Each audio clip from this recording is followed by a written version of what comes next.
ચુનીલાલને સાધુ વેશમાં જોઈને મોટાભાઈ અત્યંત અકળાઈ ગયા.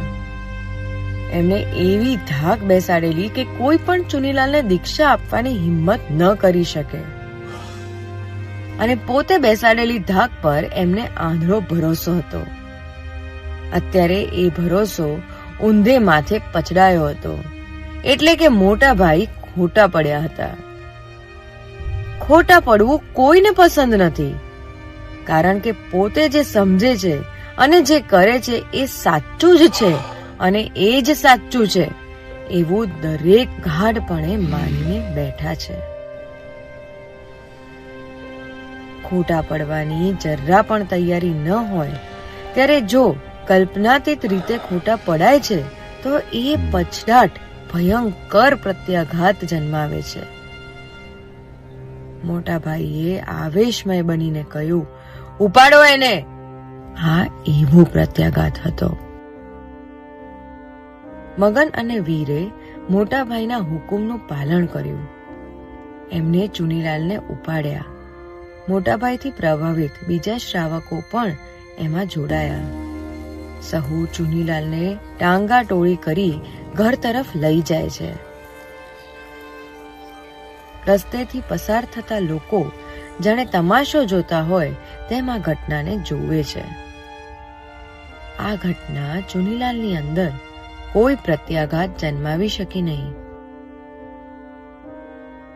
રસ્તેથી પસાર થતા લોકોમાં આ ઘટના કૌતુક તો જન્માવે છે, જ્યારે જેની સાથે ઘટના ઘટી રહી છે એ ચુનીલાલ આ ઘટનાના માત્ર સાક્ષી બની રહ્યા છે. પરમ શક્તિને થયેલું સર્વાપણ એમ જ છે. ઘરે પહોંચતા જ મોટા ભાઈએ મોટા અવાજે ઉજંબાને બૂમ પાડી, બા, ઓ બા! ઉજંબા રઘવાયા બનીને દરવાજે આવ્યા.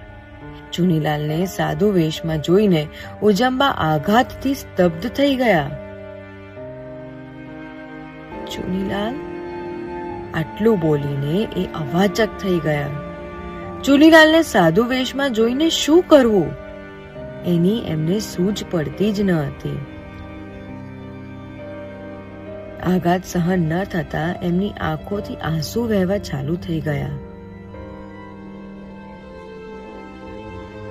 મોટાભાઈના ઊંચા અવાજને સાંભળીને ઉજંબાની પાછળ પાછળ જ આવેલા ચંદને પણ સાધુ વેશધારી ચુનીલાલને જોયા. એમને પણ આઘાત લાગ્યો, પણ એ આઘાત ચુનીલાલના સાધુ વેશને જોઈને લાગ્યો ન હતો. જે રીતે ટાંગા ટોળી કરીને એમને ઉંચક્યા હતા એ જોઈને લાગ્યો. અનાયાસ ચંદનને ગઈકાલ રાતની એક ક્ષણ ઉપસ્થિત થઈ જ્યારે તેમણે ચુનીલાલને પ્રશ્ન કરેલો.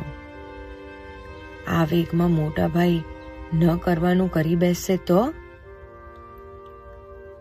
અને ત્યારે ચુનીલાલે નિરાકુળ ભાવે ઉત્તર આપેલો, આવેગ અને આવેશના આક્રમણ વખતે ભીતરની ગુફામાં જઈને બેસી જવું એ જ ઉપાય છે.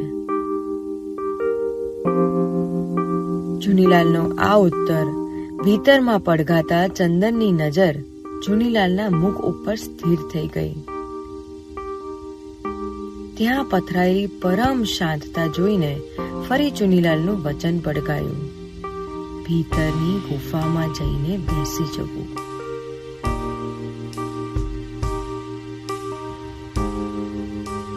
એમની આંખોના છેડા ભીના થયા. આઘાતનું સ્થાન અહોભાવે લીધું.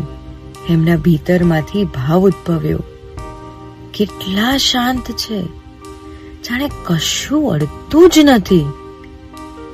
સાચે જ ભીતરની ગુફામાં જઈને બેસી ગયા લાગે છે. એમની આંખો જ કહે છે કે જે થઈ રહ્યું છે એની સાથે એમને કોઈ લેવા દેવા નથી. જાણે કોઈને ઓળખતા જ નથી. હે પ્રભુ, એમનું રક્ષણ કરજો. ઘરના દરવાજા પાસે જ આખો પરિવાર ભેગો થઈ ગયો. એ જ વખતે સૌએ ચુનીલાલને નીચે મૂક્યા અને પાછળ દરવાજો રોકીને ઊભા રહ્યા. ચુનીલાલ નિર્વિકાર દ્રષ્ટિએ સૌને જોઈ રહ્યા હતા. આખો પરિવાર સ્તબ્ધ હતો. અકળાયેલા મોટા ભાઈએ ફરી હુકમ કર્યો, હવે અહીં ઊભા રહેવાનું નથી, ચાલ ઘરની અંદર. સામે ઉભેલા માતા પિતા વગેરે પરિવારને ઉદ્દેશીને કહ્યું, જવા દો એને અંદર. બધા સામેથી ખસી ગયા, પણ ચુનીલાલ ત્યાંના ત્યાં ઊભા રહ્યા, જાણે કશું સંભળાયું જ નથી તેમ.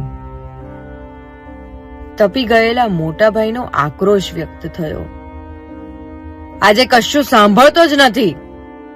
અને પછી ચુનીલાલનો હાથ પકડીને ખેંચીને અંદરના રૂમમાં લઈ ગયા.